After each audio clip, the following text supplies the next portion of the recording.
Assalamualaikum warahmatullahi wabarakatuh. Wilujeng patepang Dewi sareng Mang Augustin.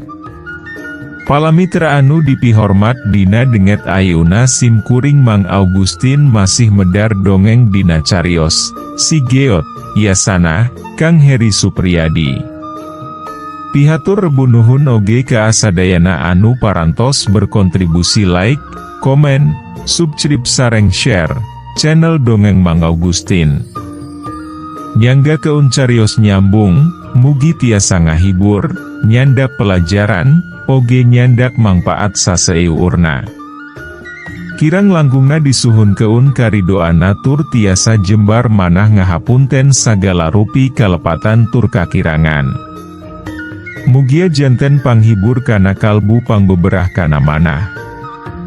Mugia katampi ku sadaya kadang wargi, sok sanau siu carios Sunda buhun. Mangga nyangga keun. Si Geot bagian ke-22.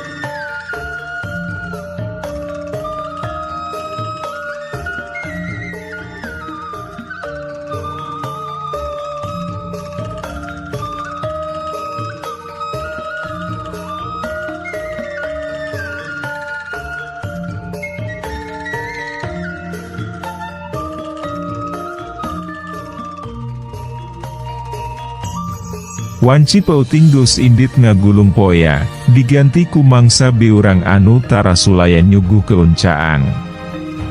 Geus kitu tiba heulana, tisaprak dicipta, beurang jeung pauting pilih ganti taya bosena, sarta masing-masing tacan kungsi leuwir tina waktu anu geus ditetep keun pi keun dirina.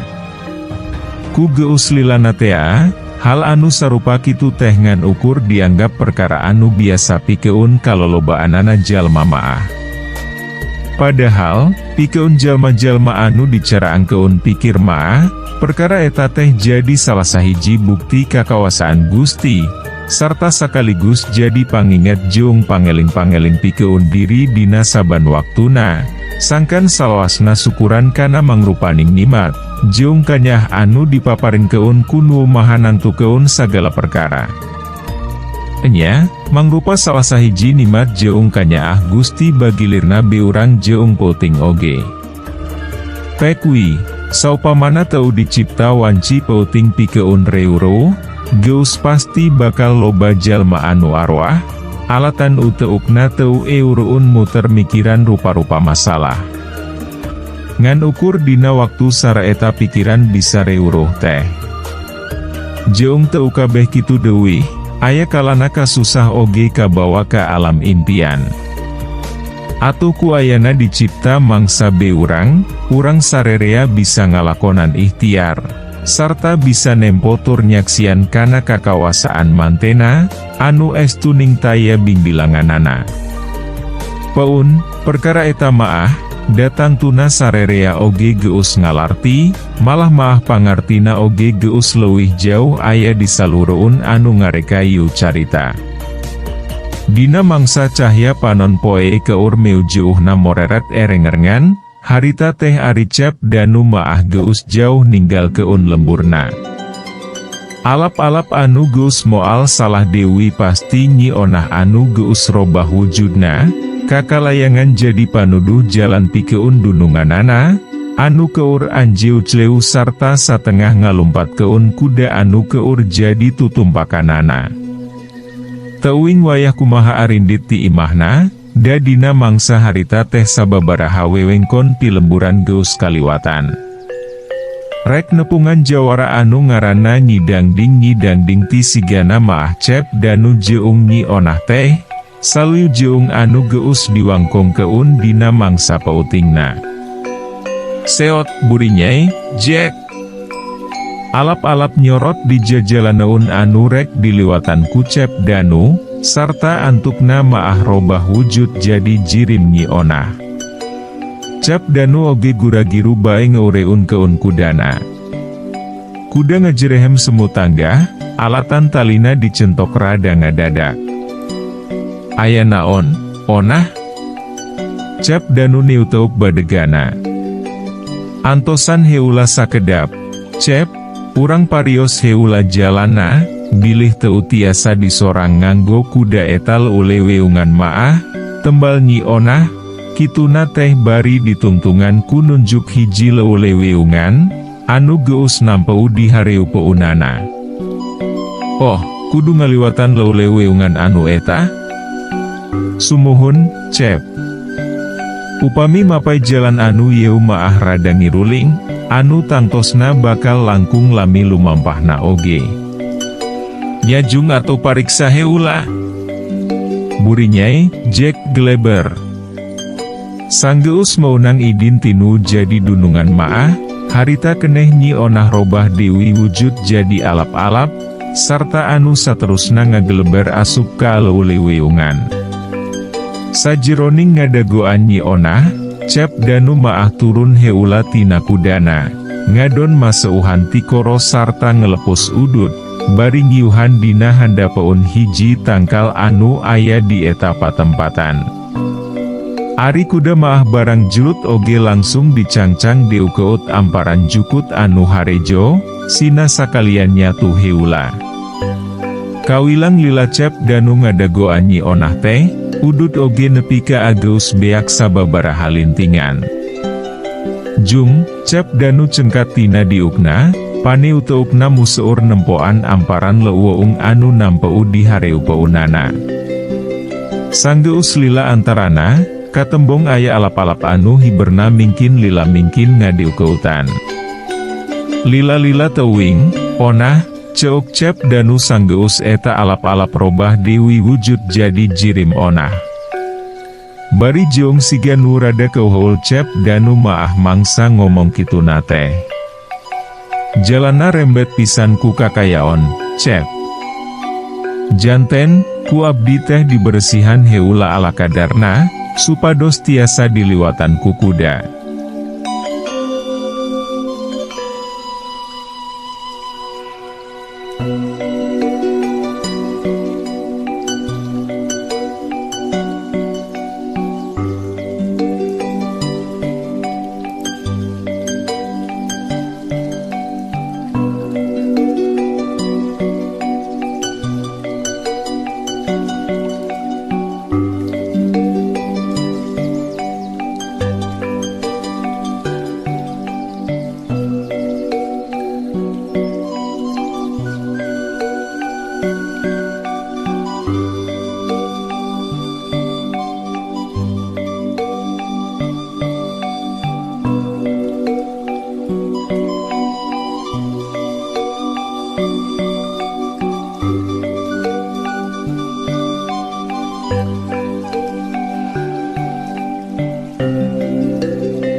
Oh, alus atuh ari kitu mah.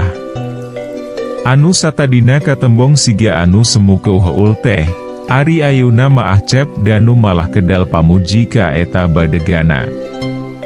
Sanggeus ngalacak dewi kana tonggong kuda, harita keneh Cep Danu indit ninggalkeun tempat anu samemehna jadi tempat pangreu-reuhan, ditutur keun ku Nyi Onah anu geus robah dewi jirim dina wujud alap-alap.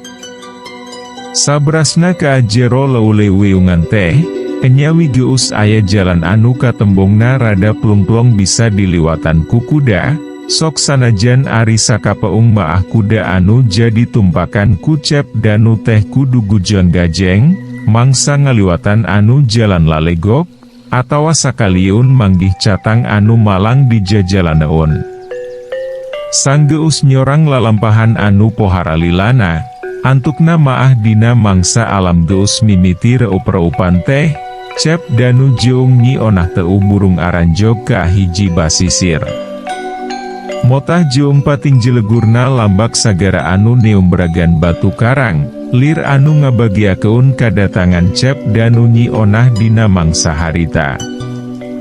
Jauh keneh ari ti dieu. Cep Danu niutup Nyi Onah tina tonggong kuda. Parantos dugi yo oge, Cep. Kantun lebet ka aleuleweungan anu itu sakedik.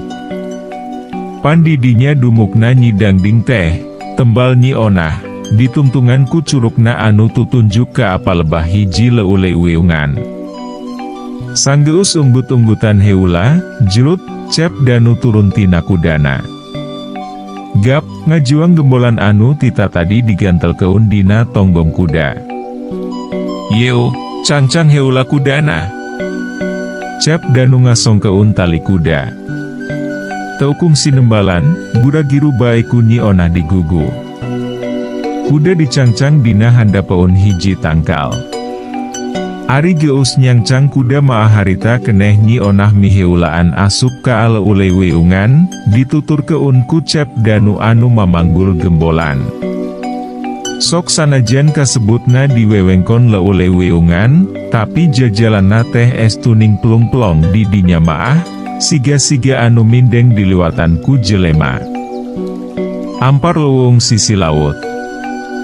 Urang ngawih ngahariring. Bagiakeun anu datang. Manusa reu jeong dedemit. Urang talek pamaksudan. Bisi mamawa werejit. Karek mah maunang sababaraha puluh lengkah, Cep Danu jeong Nyi Onah meh bareng ngarandeg heula, mangsa hawar-hawar ngadenge sora awewe anu ngawihkeun hiji dangding. Pupuh kinanti muun seuk ditengetan tina lagam jeung tina palanggeran guru wilangan sarta guru laguna maah, sok sanajan ari tina watek pupuhna maah teu pati jelas. Seor. Sabeakna anu nembang teh, angin dumadakan nyeah nebak sakur tatangkalan anu aya di sakurilingeun eta patempatan. Nepi ka arungah-ringeuh Nyi Onah jeung Cep Danu oge. Tapi, ngan nukur saliwatan, antukna maah angin oge ureuun nebakna. Kari nikereuh semumudun. Tenjo liang sisi gawir. Arwi leuweung panghalangna. Regan nu matak tingtrim. Kuring seja ngadagoan. Ngun enya boga kawani. Nepi ka apa tingpuriding bulu saawak-awak karasana ku Cep Danu maah mangsa ngadenge sora awewe anu ngawih dewi kalayan masih keneh dina wanda kinanti teh. Langsung yakin wi Cep Danu maah, yen eta anu ngawih teh lain jalma samanea. Eta sigana maah Nyi Dangding teh, Cep Danu satengah tumanya ka Nyi Onah. Sumuhun, Cep. Kapanan matak ditelah Nyi Dangding tehnya kitu pisan, resep ngadangding atanapi kakawihan. Cep Danu unggut-unggutan. Geus kitu maah kebat bae Nyi Onah neruskeun dewi lengkahna, dituturkeun kunu jadi dununganana.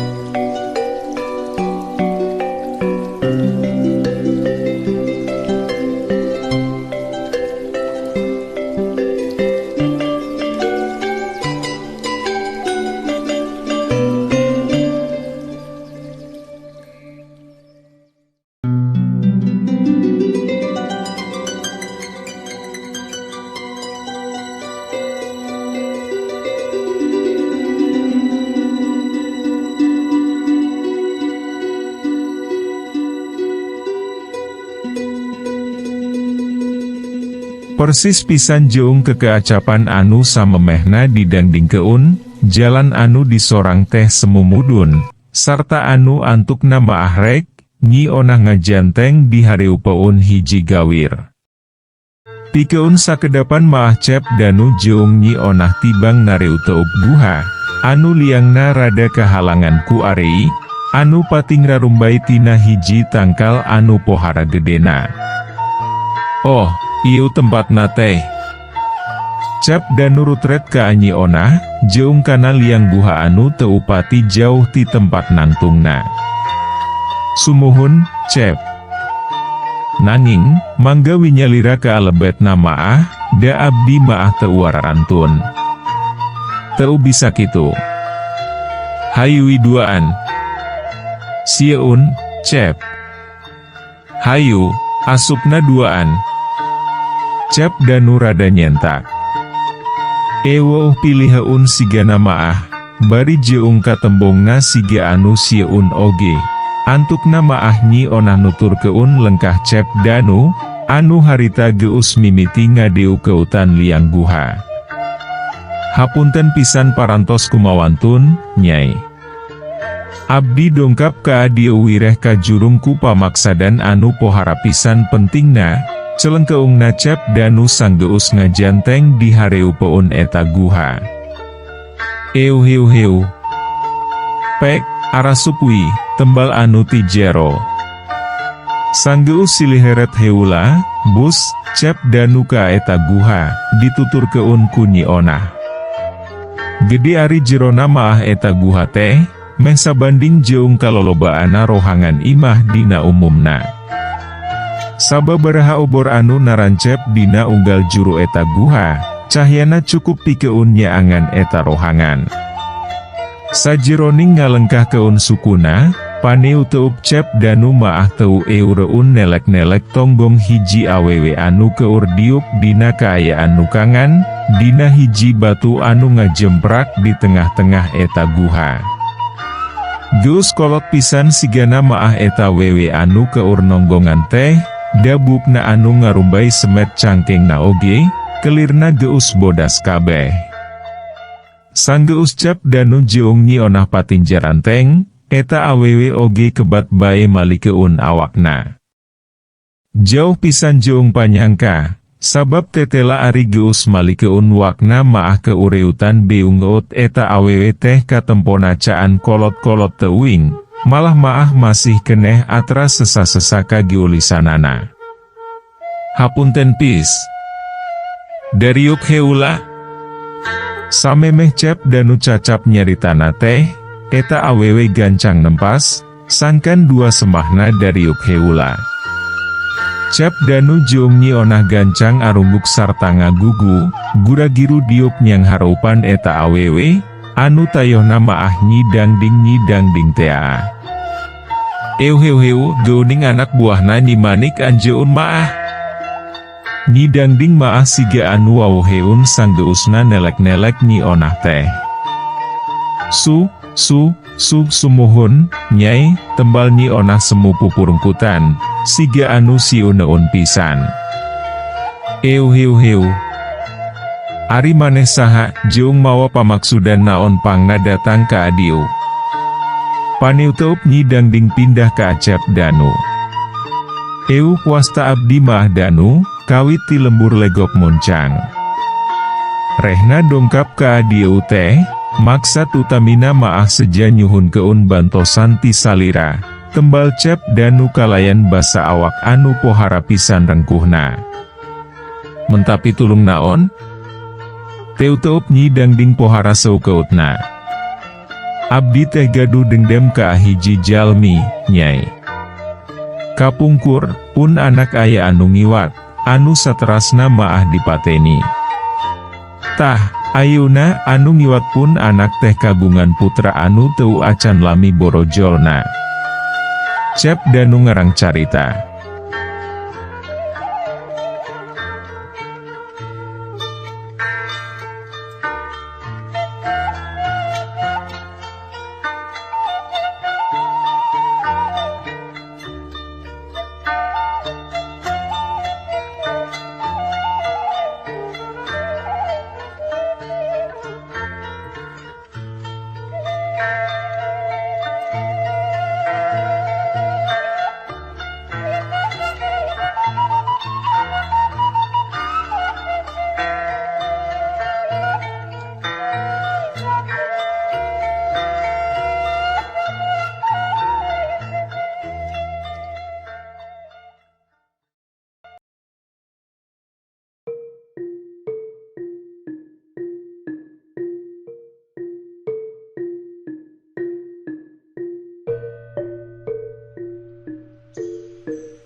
Maksud maneh teh rek nitah mateni eta jalma sarta ngiwat budakna.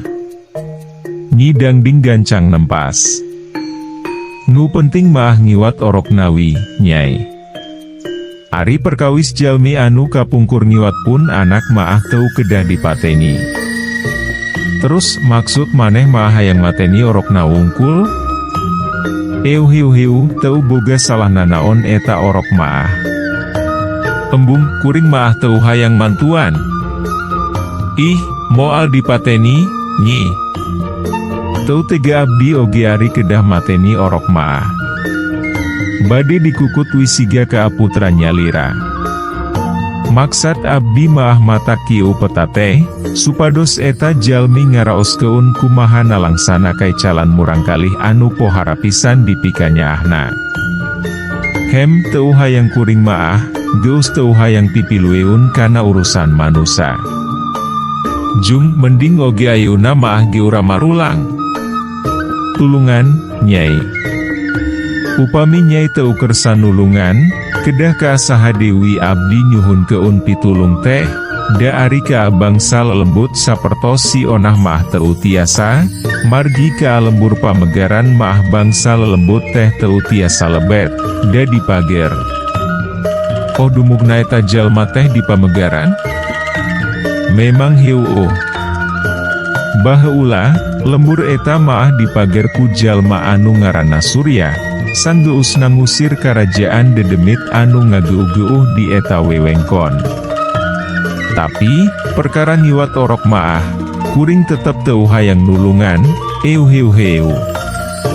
Tulungan atuh, Nyai, perkawis pamuruhna maah masing Nyai nyuhun keun sabaraha oge moal burung ditedunan. Hiu, teu hayang masing rek diburuhan sabaraha oge, da aing maah geus teu butuh kun ngaranna duit atawa dunya barana. Henjungwi ayeuna maah maneh duaan ge ura marulang. Sing hawatos atuh, Nyai. Tilegok muncang ka dieu teh abdi mah kedah nyorang lalampahan anu pohara pisan labina. Hiu, urusan maneh perkara eta maah. Jong Dewi, barina oge da ari kuring maah teu nitah jor-jor ka dieu. Tulungan atuh, Nyai, tah, ieu kanggo pamuruhna. Dilikirang maah ku adi ditambihan Dewi.